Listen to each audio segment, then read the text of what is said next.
ঢাকা শহরে গাড়ি চালাইলে একটা খুব বেসিক একটা প্রবলেম ফেস করতে হয়, যেটা আর কি সচরাচর যেটা আর কি ফেস করি আমরা।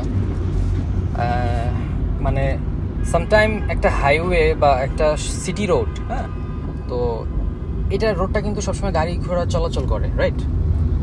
তো সেখানে কিছু মানুষ দেখবেন আপনারা, মানে এদিক দিয়ে যে আমি যাচ্ছি এটা দেখতেছে না, সে ওই দিক থেকে মানে রাস্তা পার হইতেছে। কেন ভাই? মানে সে রাস্তা পার হবে, এটা আমার টেনশন। তাকে আমি হিট করব নাকি আমার গাড়ি হিট করবে নাকি কে হিট করবে, এটা তার প্যারা না। যে হিট করবে তার প্যারা। আর আমরা কেন গাড়ি চালাইতেছি? আমি এই লেনে কেন চালাইতেছি? এই লেনে যাইতেছে, ভাই তুই এদিক তাকা, আমার দিকে তাকা, দেখ এদিক গাড়ি আসতেছে নাকি। বাট না, সে সামনের দিকে তাকাচ্ছে, সামনে তো গাড়ি নাই। এটা অনেক ফানি লাগে ভাই। আমি এই টাইপের কিউট কিছু মানুষ আছে রাস্তাঘাটে থাকে।